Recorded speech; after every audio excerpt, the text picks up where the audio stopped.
In a quiet French village during the chaos of World War I, neighbors sometimes noticed something strange. Late at night, smoke, thick black smoke, pouring from the chimney of a small villa in Gambais, France. It carried a smell no one could quite describe. Something heavy, something burned. Inside the house lived a quiet, polite man with a reddish beard who often arrived with different women, widows. Lonely women looking for companionship during a time when thousands of men were dying at the front. They would arrive with suitcases, sometimes with their savings, and after a few weeks, they were gone. No letters, no witnesses, no bodies, just silence. For years, no one connected the disappearances, because the man responsible wasn't hiding in the shadows. He was placing advertisements in newspapers, looking for his next bride. His name was Henri Landru, and what investigators would eventually discover inside his kitchen stove would horrify all of France. A number, a name, an account that cannot be undone. Tonight's entry, ranked to 95. 11 confirmed victims, 25 or more suspected. This is the story behind the number 95. Henri Landru, country France. Confirmed victims 11. Suspected victims 25 plus. Henri Landru. Henri Landru was a small, bow-legged man with a bald pate, bushy eyebrows, and a dense reddish-brown beard. Hardly the sort of man you'd expect would set a lady's heart aflutter. Yet over a criminal career spanning nearly 3 decades, this reprobate managed to seduce over 300 women, swindling many of them out of their life savings. These unfortunate ladies were left nursing broken hearts and facing uncertain financial futures. But they were the lucky ones. At least 10 of the women seduced by Landru paid for his affections with their lives.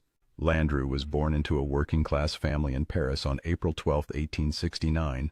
He attended a Catholic school and was a bright student, eventually gaining a place at the prestigious School of Mechanical Engineering.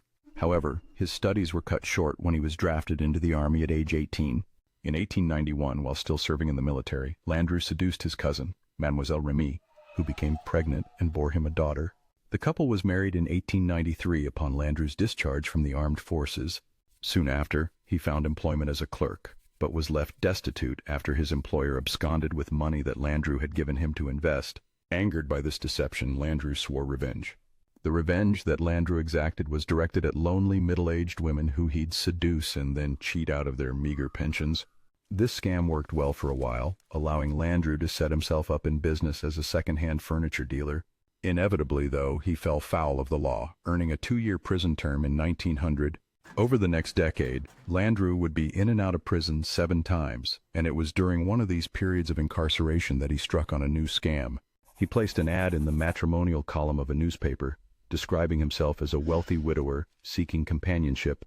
A widow by the name of Madame Izor responded and was promptly relieved of 15,000 francs. She went to the police and Landru was in prison again. He was released shortly before the opening salvos of World War I. Not yet ready to abandon his latest get-rich scheme, Landru decided to give it a fateful tweak.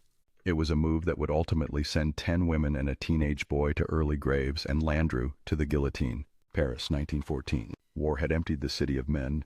Across France, thousands of widows and lonely women searched newspaper columns for companionship and stability.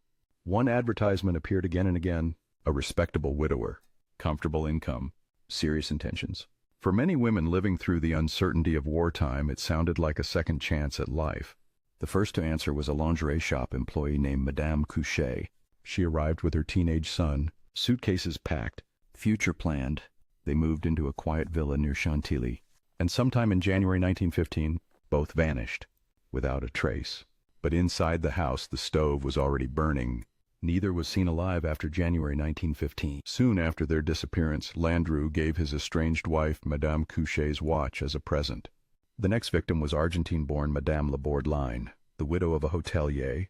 She disappeared after moving in with Landru in July 1915. Shortly after, Landru cleared out her apartment, claiming all of her possessions for himself.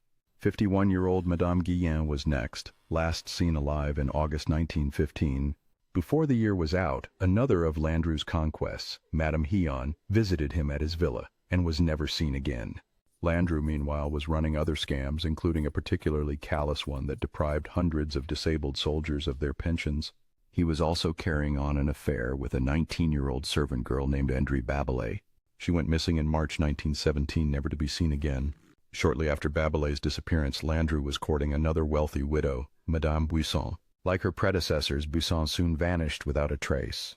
She was last seen alive in April 1970. In September of that year, Madame Louise Léopoldine Jaume was gone. The following year, 2 more women, Annette Pascal and Marie-Thérèse Marchadier, were missing.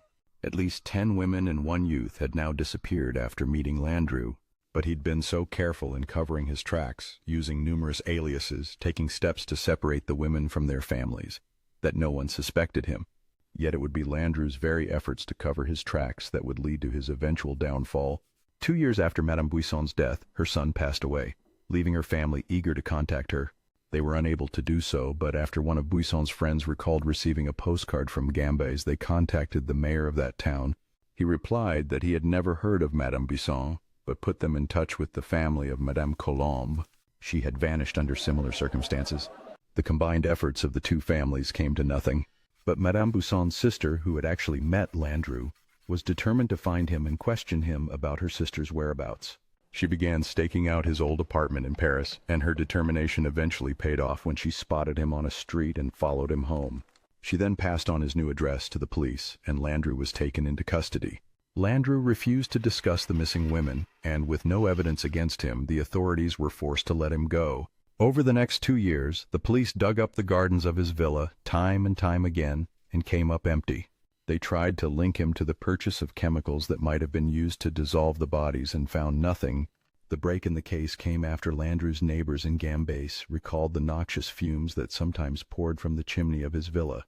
That led the police to search the large pot-bellied stove he'd had installed in his kitchen. There they found numerous small bones, undoubtedly human. Landru's trial began in November 1921 and was a sensation throughout France. Over the course of a month, the prosecution built up a damning case of multiple murder, while the accused maintained his stubborn silence, confident that he could not be found guilty in the absence of a body. He was, of course, wrong in that assumption. In the end, it took the jury just 2 hours to convict him and sentence him to death. He was guillotined in February 1922, leaving in the custody of his attorneys a drawing, which many now believe constitutes a confession of sorts. The sketches of a pot-bellied stove. In the margin, Landru had written, "It is not the wall behind which a thing takes place, but indeed the stove in which a thing has been burned. 11 confirmed, 11 live stolen. Rank 95 is behind us." But the descent continues. Next episode, the number changes. The darkness does not. This is Behind the Veil Truths.